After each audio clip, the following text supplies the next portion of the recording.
One of the most complicated issues that comes up in retirement planning is understanding how annuities work. Annuities are presented to us all over the place if you have decisions to make about your retirement, whether it's rolling over 401k money, moving money into an IRA, or you're just in the process of retiring now, you're going to be confronted eventually with the decision of whether or not to opt into an annuity.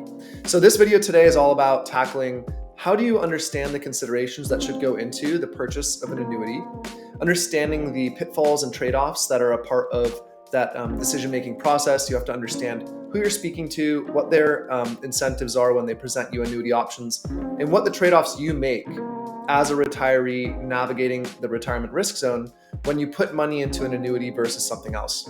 So at the outset, I should say this video is not designed to convince anyone to buy an annuity, nor is it designed to convince you not to buy an annuity. It's simply designed to help us explore the considerations and get educated, because this is such a confusing topic and there is a lot of stigma out there in the marketplace around annuities and life insurance products. All right, so right before we dive in, this is the Peak Financial Planning YouTube channel. We're fee-only fiduciary certified financial planners and retirement income planners. And we work with people navigating the retirement risk zone, which is the 10 years prior to retiring and the first 5 years in retirement, where you are most sensitive to a whole bunch of financial and personal decisions that will literally determine the course of the rest of your financial life. Now, annuities, the topic of this video, is one piece among that complex puzzle. So if you're interested in continuing to learn about how to navigate that time period in the most successful way, subscribe to this channel, like this video. You'll get served more of the videos that talk about these subjects. Let's start with the basic mechanics of how an annuity works and what it is. So an annuity is a guaranteed future income stream that you get paid. What you do is you purchase a contract through a life insurance company, and you either pay a premium, which is the cost of the contract. You either pay it in a lump sum at the beginning or in installment payments over time. And in return, the insurance company is going to provide you a guaranteed, predictable stream of income for a set duration of time. Now, the difficulty in understanding annuity contracts comes into play right here, which is there are quite a variety of annuity contracts. Some of them have different lengths of time at which they pay out. Some of them require different upfront payments. They all have different fees, expenses, costs, and trade-offs. And so we're going to go into that right now. So broadly speaking, you can think of annuities in four broad categories. There's what's called a immediate annuity, which is you put money in one lump sum into the contract, and then you start getting immediate, guaranteed, predictable payouts for the rest of your life. That's called an immediate annuity. Then you have what are called deferred annuities. Deferred annuities, you put some money in now, or maybe you put money in over a period of time, maybe the next year, 2 years, 10 years. But the contract itself dictates that at some future day, when you decide to what's called annuitize the contract, you will, instead of continuing to pay in, now get paid out in some kind of a exchange for how much you've paid into the contract. That's called a deferred annuity. It's a future start date to the payments. Then there's a third type of contract, and this is called a fixed annuity. In fixed annuity, the word fixed in that phrase actually means that your rate of return on the contract is fixed. So a fixed annuity is by default a deferred annuity. Its payments start later because what you're going to do is put money into the contract. You will be guaranteed a fixed rate of return by the insurance company. And then later, when you decide to annuitize the contract, you will get a stream of payments that includes both the original invested amount, but also the growth that came through that fixed rate of return. And the fourth and final, and probably most common type of annuity is what's called a variable annuity. Variable annuities are also deferred annuities because the payments that you get in return, the payout, comes later.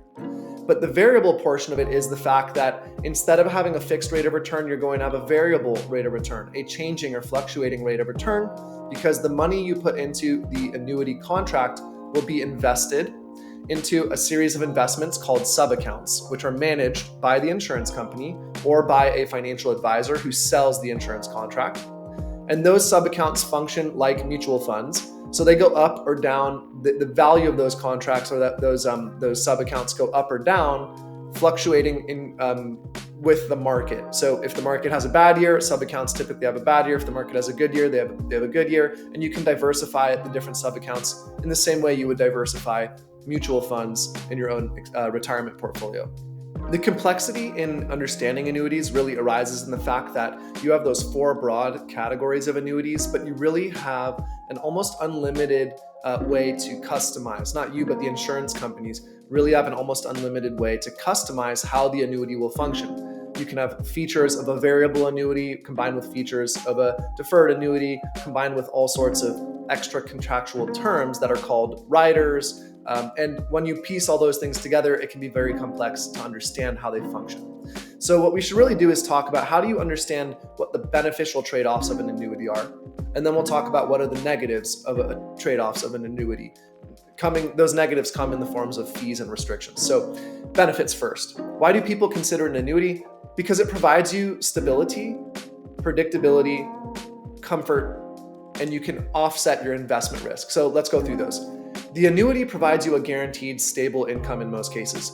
That means that when you purchase the annuity, you'll have some idea of your future guaranteed income for a period of time. And that can provide a lot of peace of mind to people.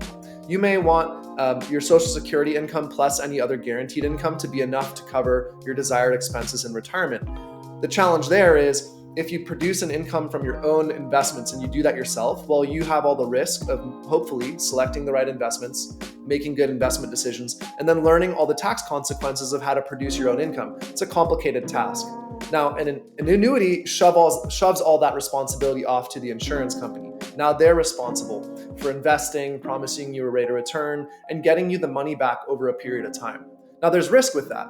The risks are if you pay for an annuity contract and the insurance company goes out of business, well, you're out of luck. Your money's gone with the insurance company. The other risk is, let's say they face some major financial concerns and they just can't meet all their obligations. Maybe they don't go out of business. They meaning the insurance company. You're also going to have some risk with the annuity, with your actual guaranteed payments. Now, other risks that come into there as well are in exchange for the guarantee of certainty and the safety and the deferring of the responsibility that comes with portfolio construction, you are paying a hefty fee. There are tons and tons of fees associated with annuities. You have upfront fees in the forms of commissions that the annuity salesperson will be paid. Sometimes those can range from 3% to as high as 8% upfront. That means if you invest $100,000 into an annuity contract and the commission is 6%, you actually only really invest $94,000 because $6,000 or 6% will go to paying the commission of the annuity salesperson.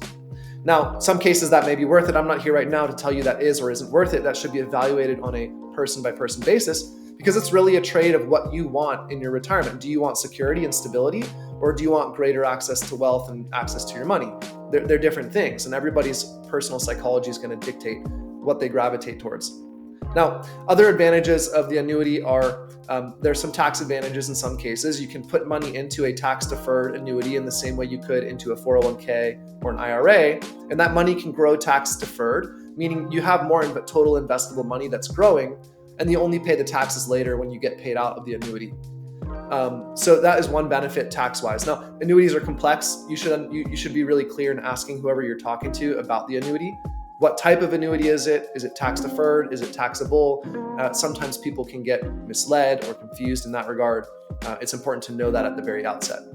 All right, so let's dive a little deeper into the elephant in the room that is a part of this annuity conversation, which is fees, the stigma around them, the trade-offs you make at a deeper level. So I've already mentioned the upfront commissions that annuity salespeople are paid, and understanding how that eats into your investable dollars or the invested dollars in the annuity. The second trade-off you're going to have are ongoing expenses. So in addition to the upfront cost of the annuity, you're also likely to pay mortality expenses, which are yearly percent-based fees that are a part of the risk management process that the insurance company uses in order to limit their exposure to risk through the annuity contract. Those mortality fees can range from 1% to 2% per year. You might also have what are called rider fees. So annuity riders are basically contractual additions that give your contract more customized terms. Some of those, like an example of a rider would be an inflation protection rider. So maybe you want to make sure that the annuity payment, your eventual future guaranteed payment, is growing with or at a greater rate than inflation. So you can pay extra for a contractual term or a rider that guarantees that your payment will go up with inflation. That costs you extra money though, and that rider will cost you each year for as long as you want that inflation protection. So you have to keep paying that rider, or the rider eventually drops off and you no longer get that, for example, inflation protection. There's a lot of different types of riders. We won't get into that in this video, but just know that if you add riders, you are charged an annual fee for that. It's added to the premium for those riders.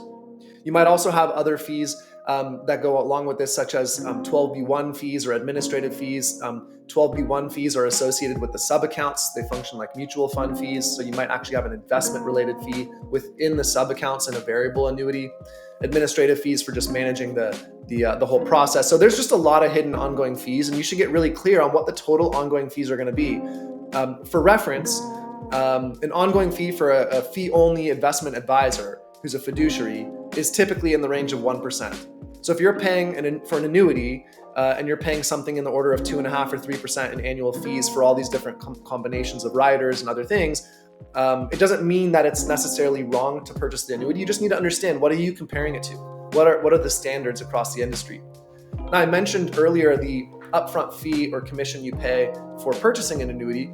To give you some frame of reference for that as well, an upfront fee for an annuity might be between 3 and 8%, compared to upfront fees for stocks and bonds and exchange traded funds. Those are typically zero. There's no fee for those. Mutual funds, the fee might be between 1 and 4%. So again, significantly lower.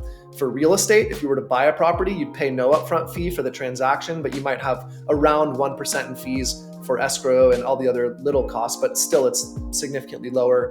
So you can just see that an annuity, you're actually paying a hefty premium in fees in exchange for the comfort and stability of the guaranteed income that you get later. So that's the trade. A lot of fees, paid up front, paid over time for guaranteed income and the deferral of responsibility regarding your investments. Okay. Now, some additional things to consider, not just fees, but you also have contract restrictions. So when it comes to annuities, you have things called surrender charges or surrender limitations.